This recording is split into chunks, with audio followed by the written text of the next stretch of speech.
Hey guys, welcome back to another video. Today I'm going to be waxing teen brows. And disclaimer, this is my daughter, so I'm not wearing gloves in this video, but just be sure whenever you're working on clients, wear your gloves. Every state is different, so just make sure that you are compliant with your state board. All right, let's get into it. If you've watched my videos before, you know that I love using soft wax on brows. And so that's what I'm doing in this video. I don't need a lot at all. As you can see, just enough on my stick. And I'm going to go ahead and wax the middle. I like doing the middle because for me, it just kind of sets the foundation. It kind of breaks those brow hairs apart. Now, it really doesn't matter where you start waxing in the brow, as long as you have a clear vision and direction of where you're going. So after we've just waxed it, I'm going to go ahead and tweeze a little bit as I go. My client, she has very reactive skin, so I try not to wax the area more than one time. So I will go ahead and go in with those tweezers. But if you have a client, you can go ahead and re-wax that. You can use a different wax, a hard wax, something that's a little bit more gentle to go over that area one more time. All right, we're gonna go ahead and move to the tops of the brows. As you see, I start from the very front where the brows start, and then I drag it on over to the ends. And in this video, I'm going to just go ahead and wax the entire top instead of breaking it apart like I normally do. And that's just because her brows are very, very simple to wax for starters, and it just makes things flow better. Now notice that she does have more petite brows, more thin brows, and so with that, minimal wax is what I'm going to use, and I'm just going to tailor her shape to where it shapes her brows enough, but not too much to where like it takes off, more than what's needed.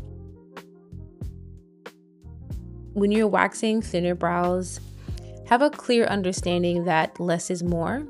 And for teen brows, the rule applies too. You don't want to overshape the brows. So always start with just a little less than what you think. And then you can always add more or tweak as you go.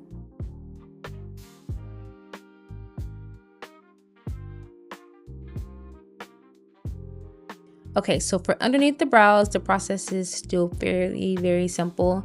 For underneath the brows, this is where the shaping is going to come from. I try my best to get as close to those brow hairs, especially in the front, because it's really going to create that arch that we love in brow shaping.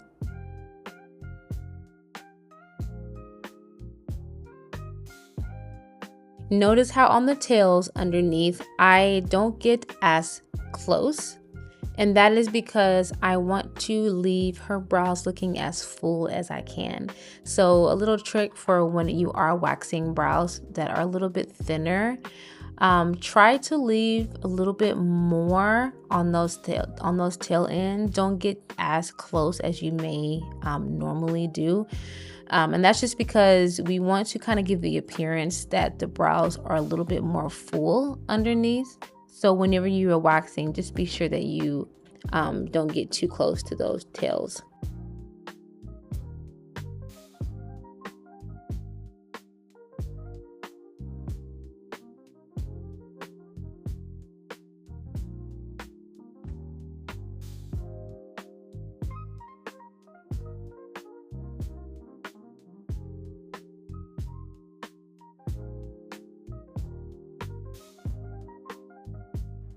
And the waxing process is done, y'all. Like, look how quick that was. It doesn't take long at all, especially for our teens. Our teens don't need too much.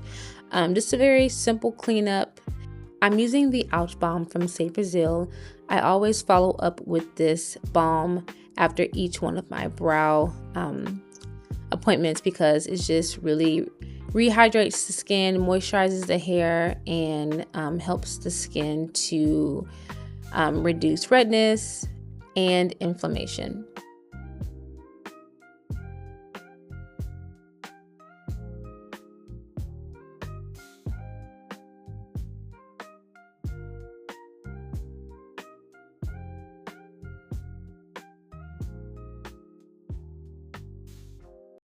Now we're just going in with the tweezers and I'm going to do some fine tuning. I would encourage you on this step just to make sure that you get those hairs that are outside of that brow line, but to not overshape them, especially on our teens.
Whenever you are brushing those brow hairs, just make sure that you don't go straight up.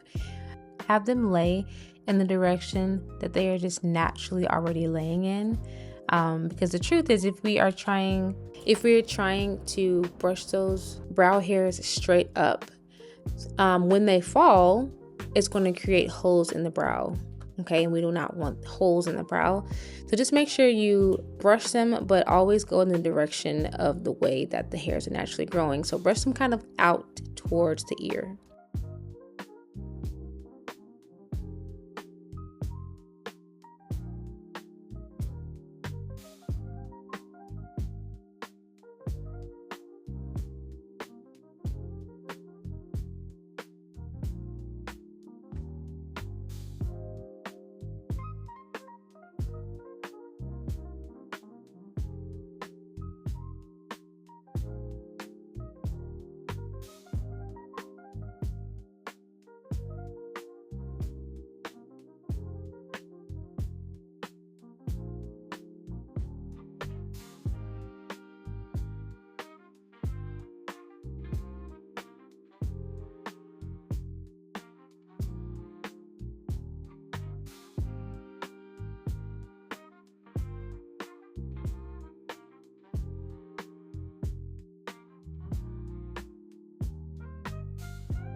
Now on to the final step. My favorite step is the concealer. This step is of course optional and it does not have to be done, but I like doing this step because it really helps to check symmetry and to make sure those lines are really nice and clean.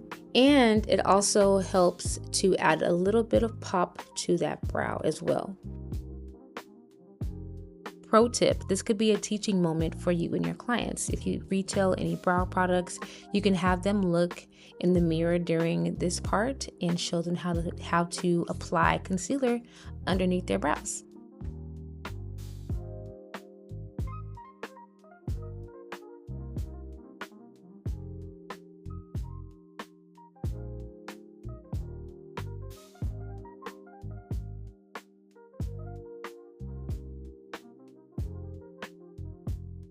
I like to lift up the brow a little bit, kind of lift that skin. It helps hold it taut and it gives you a little bit more precision in where you are choosing to lay that concealer. Remember, a little product is all you need. You can always go back and add more if you need to.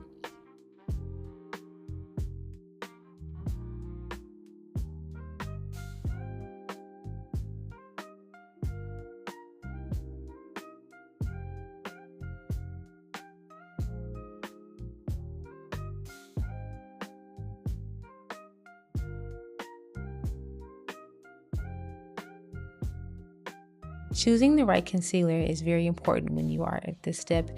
It can take a learning curve, but once you find the right color for your client, it makes a really big difference.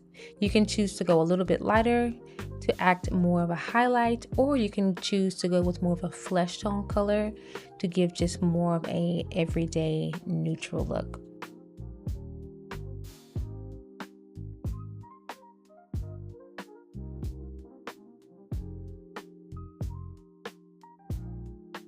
Thank you guys so much for watching this video. I really appreciate all the love. Don't forget to subscribe to this channel and to follow me on social media. And thank you guys for watching. I'll see you in the next video.